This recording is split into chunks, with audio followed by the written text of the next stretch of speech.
Hey everyone, this is Ryder from Skip. I hope you're doing well. It's Friday, November 6th in the afternoon. I have a very quick and important update for you. Of course, not only on the count, it's day 3 of the count. Look, a few outlets have already announced a winner. We expect major networks may announce a winner later tonight. However, it is still very close. Networks are trying to be conservative here and wait for all the mail-in ballots to be counted for them to have 99.5% certainty that a state will go one way or another. So I'm going to touch on that. We're probably all following that. More importantly, I'm going to talk about the stimulus talks are set to resume, why there's good news this week on stimulus talks with what's happened in the Senate and the House, why the stock market is up all week, and we are giving away all of our YouTube revenue again this month in November to subscribers of this channel. Hit subscribe if you haven't yet. Thank you if you have. Again, for the past 3 months, we've given out checks from $500 to $100 to subscribers of our channel. At the end of this video,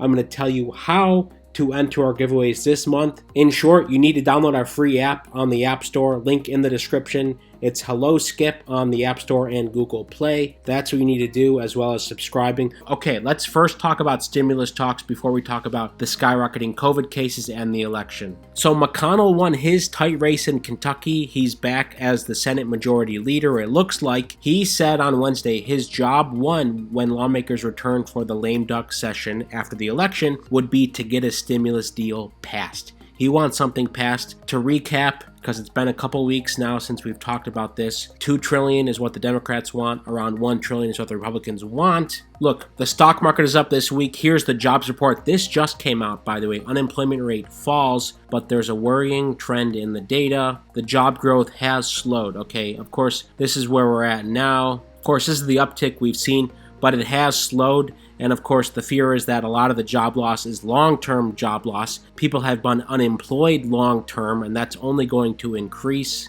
The stock market is on track for its best week since April, and mostly because of the split House and the Senate. You know, this is what they see if Biden becomes president with Democrats in control of the Senate, which probably won't happen, but it means there would be a surge in government spending to bolster the economy. A split government with Republicans in the Senate, which is what it's looking like, would mean policies like tax increases on new companies would have to be tempered. So either way, investors have seen this as good news, as clarity has happened, sort of, this week. Of course, we're still waiting for a final decision at the top, but that's why the stocks have been up. That's why there's some optimism, and that's why McConnell talked about today in a call with Pelosi. He pointed to a new jobs report that showed unemployment had fallen to 6.9% as a reason why a stimulus package should be lower. McConnell said this is evidence that only limited additional federal intervention is needed because of this. He said, our economy is really moving to get back on its feet. That I think clearly ought to affect the size of any rescue package we additionally do.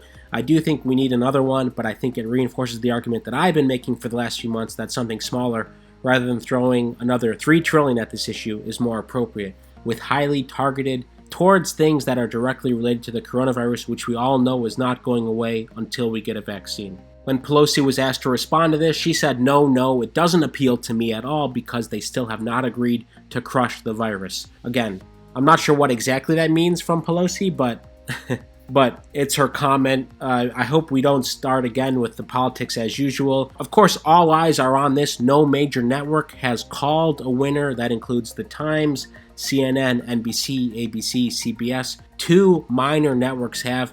Business Insider has called Pennsylvania for Biden. They say it's over. Biden defeats Trump in a nail-biting election. You know, again, this is what they called. Again, most networks have not called it because they're still counting and it's still too close to call. Vox earlier today also called it, and they talked about why the decision desk at Vox called Pennsylvania for Joe, and of course, if he wins Pennsylvania, he wins the race. There are going to be recounts either way. Trump and the White House is already doing lawsuits in a lot of these states, but again, this is what's happening. You've probably been following this nonstop. So, if you need a break from all this bad news, by the way, here's the last piece of bad news before I get into the good news. This is nuts. 121,500 cases yesterday.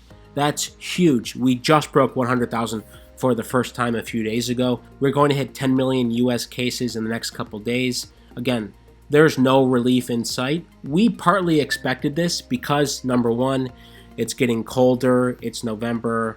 we knew there would be an uptick. And number two, millions of people have been out and about at polls this week. Many probably weren't wearing masks, so there's likely to be more spreader events, perhaps because of this. Here's the map. I mean, look at it. All over the Midwest and Mountain West, still skyrocketing. The coasts seem to be having it under control, besides Rhode Island here. But again, this is not good news. So we are doing our giveaways. We are going to announce weekly winners like we did last month. Subscribe and then download our app on the App Store or Google Play. Link is in the description. We are doing real-time updates on our app and blog, not only about the presidential election, of course you're following that anyway, but we have lots of other news. 5 countries that have stopped COVID-19 and how they did it. Is now a good time to rent or buy a new home? This is a big one. We had tens of thousands of people read this post, an avalanche of fraud in the SBA EIDL grant program. A majority of our subscribers have been solely interested in this EIDL program. This was a scathing report last week about all the fraud in the program. If you haven't read it, check it out on the app. And then we also talk about the 5 states people are leaving and where they are going, and so much more. We do daily posts on the Skip blog, all free on the app, with the goal to simplify and clarify information for you and give you some peace of mind. As always, thank you so much for supporting and subscribing to our channel. We're going to keep you updated here. There's no doubt about it. We hope you're doing well and staying safe. As always, take care, and we'll see you tomorrow.